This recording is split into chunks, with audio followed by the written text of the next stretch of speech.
Welcome to another edition of Green is Good, and today we're so excited to have with us John Campbell. He's the chairman of the board and the co-owner of WasteZero. Welcome to Green is Good, John. Well, thank you so much for having me on today. Hey, John, before we get talking about what you're doing at WasteZero, the important work you're doing at WasteZero, I'd love you to share with our listeners first the John Campbell story. Can you share a little bit about your journey leading up to WasteZero? Well, sure. Thank you. And I think it does relate to why I'm doing what I'm doing today. I actually dropped out of high school. I had wonderful parents, but my dad had a drinking problem, and at 16, I found myself on my own working 4 jobs, and through some really good fortune and great people out there, I was able to land on my feet, complete college at night, go to graduate school, which is where I met my partner in WasteZero, Mark Dancy, who founded the company 23 years ago. And from there, I went on to become a vice president with a multinational company, start 4 successful businesses, and I just feel so fortunate to be walking on the face of this wonderful planet of ours and trying to do something positive with the few years that we all have here. I love it. And for our listeners out there that want to follow along, I'm on your great website right now. It's WasteZero.com, WasteZero.com. Can you please share with our listeners, what does WasteZero do? WasteZero works with communities large and small to help transform their solid waste systems. Put in a different way, we are on a mission to cut the trash in half in the United States, and we do that one city and town at a time. We come in, we're able to cut the trash in half, we're able to double their recycling, and it's extremely satisfying. Explain to us how. This is fascinating because it sounds like you have invented something and created a program that everyone would want now, because maybe 23 years ago when it started, it wasn't the hippest, sustainability wasn't the hippest and coolest thing. But as you and I know, the millennials and the next generation underneath us are all on fire for this stuff. So it sounds like you've got the greatest business model on the planet right now. Well, I tell you, we do have a great team and a great business and a tremendous track record of success. We've been able to, on average, across all of our municipalities, reduce solid waste by 44%. I'm talking to you from Maine today, where we do 44 cities and towns, and we've reduced solid waste here by 45%. I was just explaining that to a group of city council members. The way that this works, John, is that we need to change the way that people pay for trash. It's as simple as that. It's not a new technology. It's simple behavioral economics. So today, most people live in a community where the expense related to solid waste is buried in the tax bill, or they're charged a flat fee. Right. And then the city or town says, please, please, please recycle. You know, we're running trucks by, we're burning diesel, we have all the expense of doing this, but at the same time, they provide a blank check, if you will, and will pick up anything that you leave at the curb. What we do is to advocate for a system where people pay for their waste based on how much they put at the curb, while keeping recycling free. And when you make that simple change, and there's a little more to it than that, but in a nutshell, when we make that system work like any other utility, people's human nature, desire to save money, desire to own the problem takes over, and they literally double the amount of recycling that they put in that recycling bin. Amazing, amazing. So, that is a tremendous story. So now, how does it compare to some of the other opportunities out there that exist today? We know that there's a company called Recycle Bank and others like Recycle Bank offering opportunities to increase recycling. Is this the same methodology, or do you have, what's your secret sauce look like that you can talk about, John? Absolutely. No, I mean, we're a B Corp. Everything that we do is completely transparent. So I'll Gotcha. As I said, I'll talk trash with you all day long and tell you exactly how we do it, because we want as many communities doing this as we can possibly get the word out to. Gotcha.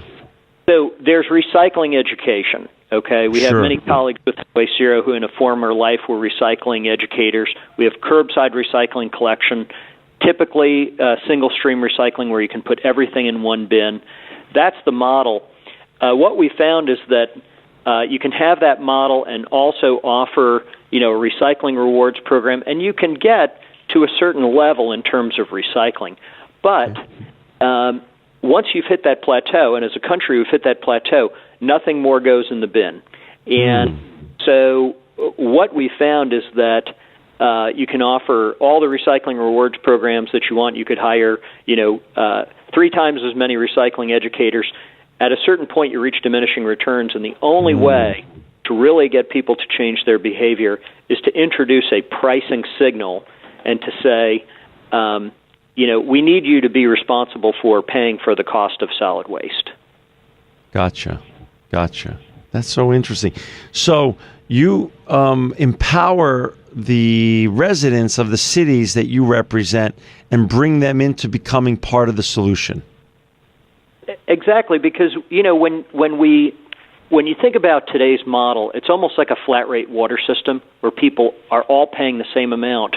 So if you're in an imaginary cul-de-sac, okay, and John is recycling everything and costing the city $100 a year because you've offset the city's costs, and your neighbor who drives a Hummer and doesn't know where his recycling bin is costing the city $400 or $500 a year, not only is that not good for the environment, it's just plain not fair. Gotcha. That's right.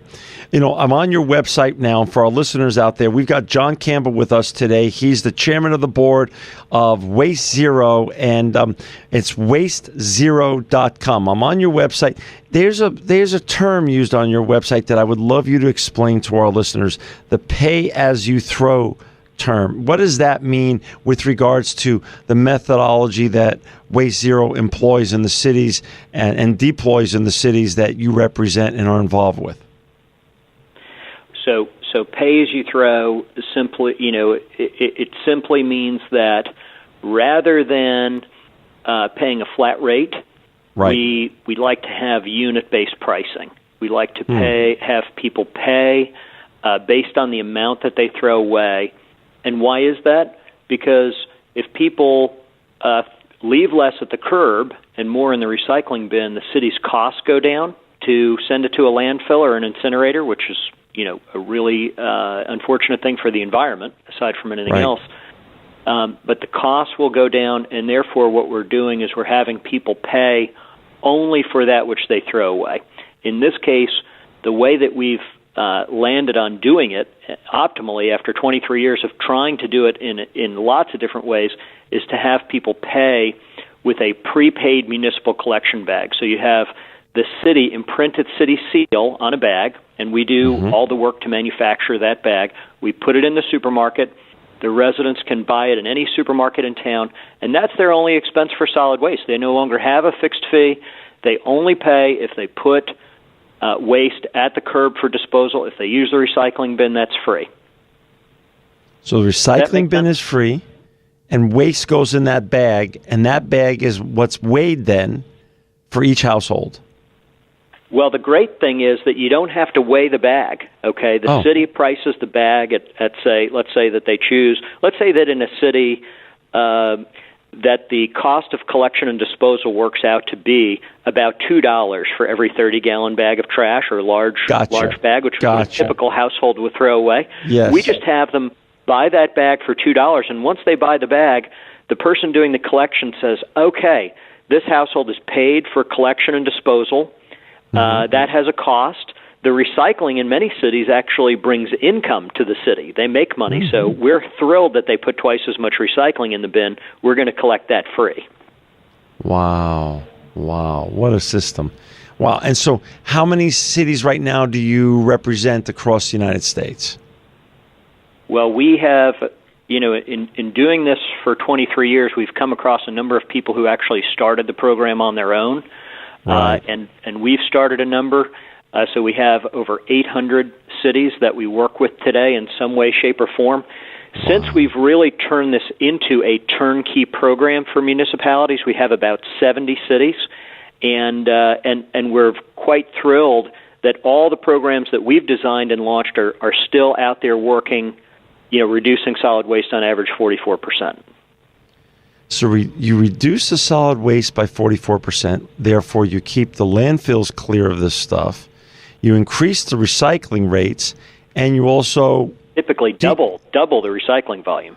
Double the recycling volume, and you reduce the costs of the residents with regards to their trash expenses. Everybody, and the city... Exactly. Everybody wins. I mean, this is a win for the environment. This is a win for the residents. This is a win for the local politicians.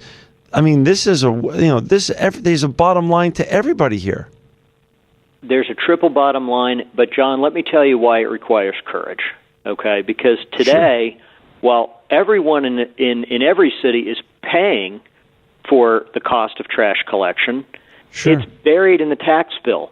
So there's very often a perception that my trash collection service is free.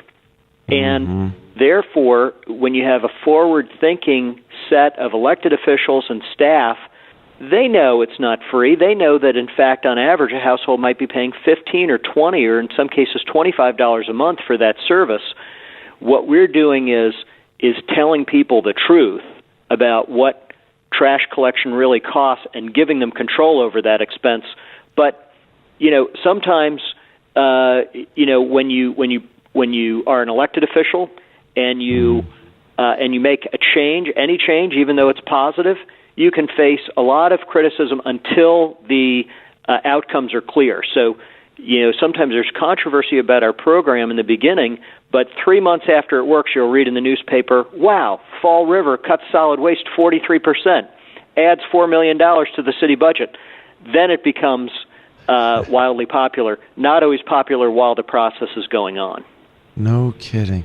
So, wow. So that's a brilliant point, John. And as a businessman, I totally appreciate what you're saying. So what is your greatest, when you wake up in the morning, you know what the result can be if the local politicians that you're going to speak with that morning or next Monday have the courage to make that change. How do you help them overcome the hurdles, both the legacy hurdles and the, as you say, systemic hurdles that exist out there with making change? Because for change for anybody brings risk. How do you make them understand there's a reward for everyone here on the other side of having that courage? Well, the good news, the good news for those elected officials and forward-thinking staff now is that we have extraordinarily good data. So we start with a process of sharing outcomes in similar communities, and so we are very fortunate, unlike things that might require the introduction of new technology, where there might be some risk. Here, we know exactly what's going to happen, and we share those results, and we share similarly situated cities with similar cost structures, and we let folks go and talk with the cities that have already done it and discover that, hey, it wasn't so bad after all. All these fabulous things happened. So I think having good data, having peer cities is important. Showing them, for example, we have polling data that shows how popular the program is post-implementation, and that lets them know. It's like going to a scary movie, okay? If you know that people are going to be okay at the end and live happily ever after, you're not as scared when you're watching the movie. And so that's what we try to do. So give a shout-out, please, John, if you may, to some of the cities that are your shining examples of success stories. Well, I tell you, it's really hard to pick among cities because we love them all. But I can tell you, I'm up here in Maine. So our most recent city that we launched up here is Waterville, Maine. Started the program in September. Already cut waste by 54% with pay-as-you-throw. Wow. Fall River, Mass, a city with about 90,000 people. Great group of staff there. Started the program in August. On track to reduce waste by over 40%, on track to meet their projected $3.5 million or so financial impact with pay-as-you-throw. So, I can go on. I've got Dartmouth, Mass, which has been doing it since 2007. cut MSW by 60% and was just recognized by the International City and County Management Association. So big cities, small cities, wealthy cities, poorer cities that have all kinds of challenges, this works everywhere that we do it. And you say you collect, the data after all these years of doing what you guys do. The data is real strong and it supports everything you're saying. Do you have a lot of data on the residents, on how happy the residents are after you've come in and helped the city transform their waste infrastructure? Yes, we do. And resident satisfaction with pay-as-you-throw is extremely high. While the elected officials are concerned about how people are going to feel about it, once people do it, they really feel a sense of pride. So, for example, Public Policy Polling, which is a national firm, just did a survey of 1,000 people in our pay-as-you-throw programs just a couple of months ago in our communities. 80% of the people had either a very favorable or favorable opinion of our program, and an outright majority were very favorable.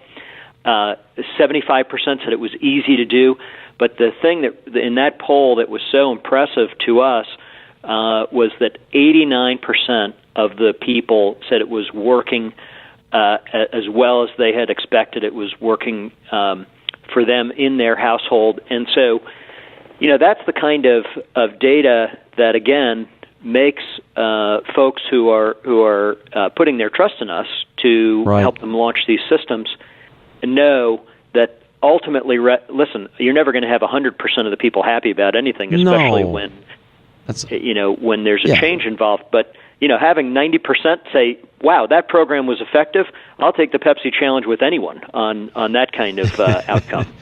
Hey, we've got a couple of minutes left, John. For our listeners out there, and we have listeners not only across the United States, thanks to Clear Channel and the iHeart platform, but also listeners across the world, thanks to iTunes and all of our other great platforms, Stitcher.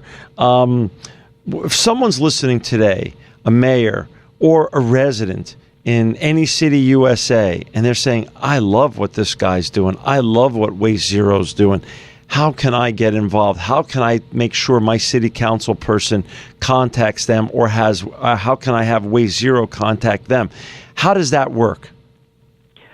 Well, it happens every day. Thankfully, we get calls from forward-thinking elected officials who are struggling to try to address these challenges, and they find us either through a professional organization or a municipal organization. For example, again, I'm up here in Maine, and we understand that next month they're going to be writing a full feature article on the success of our programs here across the state in 44 cities. So people will find us, and we will help them. That's what we're here to do.